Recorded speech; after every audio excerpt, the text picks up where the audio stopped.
اللہ الرحمن الرحیم۔ حضرت عمر بن محمد بن منقدر اپنے والد محمد بن منقدر سے روایت کرتے ہیں، قال آپ فرماتے ہیں قال رسول اللہ، اللہ کے رسول صلی اللہ علیہ وآلہ وسلم نے ارشاد فرمایا، رأس التقوی، تقوی کی رأس، اصل، الصبر، صبر کرنا ہے۔ تقوی کی اصل صبر، وحقیقت العمل وتکملتہ، عمل کی حقیقت اور اس کا کامل ہونا عمل کا، الورع، وہ ورع ہے۔ رواہ ابو نعیم فی حلیۃ الاولیاء، اس حدیث کو امام ابو نعیم نے حلیۃ الاولیاء کے اندر روایت کیا۔ فرماتے ہیں کہ تقوی کی اصل صبر ہے، کہ بندہ صبر کا دامن پکڑے رکھے تو یہ اس کے پاس تقوی کی جڑ ہے، تقوی کی اصل ہے۔ اور عمل کی حقیقت اور عمل کا پورا ہونا یہ ورع ہے، کہ عمل بندہ کر رہا ہے تو اس کا رزلٹ ورع کی صورت میں نکلتا ہے۔ تقوی، پرہیزگاری انسان کے اندر پیدا ہو رہی ہے تو گویا اس کا عمل جو ہے وہ حقیقتاً کارگر ہو رہا ہے، اس کے عمل کے ثمرات اور فوائد اسے حاصل ہو رہے ہیں، کہ بندہ عمل کے ذریعے سے متقی اور پرہیزگار بن جاتا ہے۔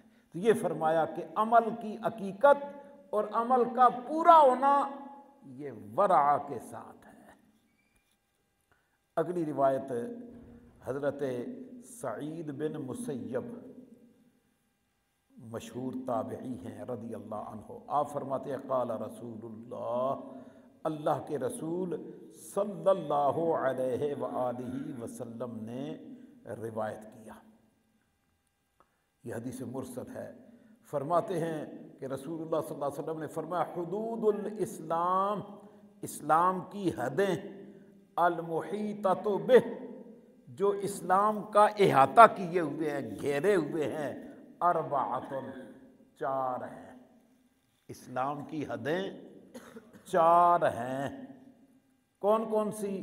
فرمایا الورع، پہلی حد ورع تقوی ہے، وہو ملاک الامر، اور یہ معاملے کی جو ہے وہ اصل ہے، اور معاملے کو پوری طرح جو حکم ہے اس کو بجا لانا یہ ورع کے ساتھ ہے۔ تو پہلی حد اسلام کی فرمایا وہ ورع، والشکر فی الرخاء، اور دوسری حد اسلام کی شکر کرنا ہے۔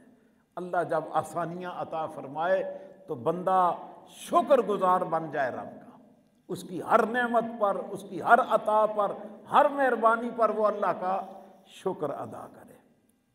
وَهُوَ الْفَوْزُ بِالْجَنَّةِ، اور فرمایا یہ جنت کے ساتھ کامیابی پا لینا ہے، جنت کے ذریعے بندے کو کامیابی مل رہی ہے ان دونوں معاملات میں، کہ ورع بھی ہو، شکر بھی ہو۔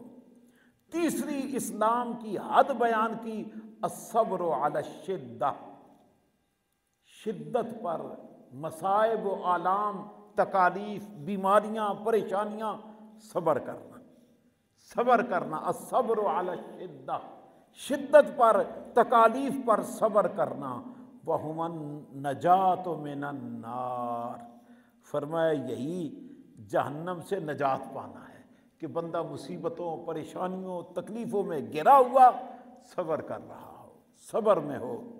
اور چوتھی حد اسلام کی فرمایا التواضع، عاجزی اختیار کرنا، تواضع اختیار کرنا، وہو شرف المؤمن، فرمایا یہ مومن کا شرف ہے، مومن کی بزرگی، اور مومن کا اس کے اندر اونچا مقام ہوتا ہے کہ وہ جھکے رب اس کو اٹھا دیتا ہے۔ بندہ عاجزی اختیار کرے اللہ کے لیے، من تواضع للہ، حضور نے فرمایا جو اللہ کے لیے جھک گیا فقد رفعہ اللہ، اس کو اللہ نے بلند فرما دیا۔ بندہ سمجھتا ہے میں اکڑ کے بلند ہو جاؤں گا، نہیں، تکبر کر کے تو بندہ ذلیل ہو جاتا ہے۔ بندہ جھکے، رب اس کو اٹھا دیتا ہے، رب اس کی تکریم اور عزت میں اضافہ فرما دیتا ہے۔ تو اس حدیث مبارکہ کو بھی امام ابو نعیم نے حلیۃ الاولیاء کے اندر روایت فرمایا ہے، اور بڑی پیاری چیز بیان کی گئی ہے۔ اسلام کی حدود بیان کر دی گئی، اسلام کی لمٹس، حدود کیا ہیں؟ پہلی چیز فرمایا ورع، دوسری فرمایا شکر، تیسری فرمائی صبر، اور چوتھی فرمائی تواضع۔ یہ چار چیزیں ہیں، بندہ اپنے اندر پیدا کر لے تو اسلام کی حدوں کے اندر بندہ اپنے آپ کو محدود کر لیتا ہے، اور اسی کے اندر کامیابی و کامرانی اللہ نے رکھی ہوئی ہے۔ انہی حدود کو بندہ پوری طرح اس احاطے کے اندر اندر رہے تو بس فرمایا کہ یہی کامیابی ہے۔ اور ان چاروں کا ہمیشہ خیال رکھا جائے کہ ورع، تقویٰ، یہ کمال ہے، یہ بندے کے اندر بہت بڑا کمال ہے۔ فرمایا ہوا ملاک الامر، یہ معاملات کی اصل ہے کہ بندہ تقویٰ حاصل کرے۔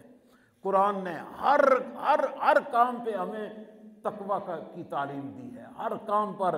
آج بھی جو تلاوت کی ہے، یا ایھا الناس اعبدوا ربکم الذی خلقکم، آگے جا کے فرمایا لعلکم تتقون۔ روزوں کا ذکر فرمایا کتب علیکم الصیام، وہاں بھی فرمایا لعلکم تتقون، تاکہ تم پرہیزگار ہو جاؤ۔ ھدی للمتقین، قرآن کی شان بیان کی تو فرمایا یہ بھی متقین کو ہدایت دیتی ہے۔ اللہ کی کتاب ہے جو متقین کے لیے ہدایت کا سر چشمہ ہے۔ تو اس لیے ورع، یہ اسلام کی پہلی حد بیان کی۔ دوسری حد شکر کرنا، بندہ اللہ کا شکر گزار رہے۔ تیسری صبر کرنا، اور چوتھی عاجزی، انکساری اختیار کرنا۔ تو ہمیں ان چاروں چیزوں کو اپنے اندر پیدا کرنا چاہیے، اور انہی کے اندر اللہ نے کامیابیاں، وہ شرف المؤمن، فرمایا یہ مومن کا شرف ہے، مومن کے لیے فضیلت اور بزرگی اور کامیابی کا ذریعہ ہے۔ اللہ پاک ہمیں نبی رحمت صلی اللہ علیہ وآلہ وسلم کی تعلیمات پر عمل کی توفیق عطا فرما دے، اور اللہ اسلام کی ان خوبصورت حدوں کے اندر ہمیں محدود ہونے اور ان کو پامال ہونے سے بچانے کی توفیق نصیب فرما۔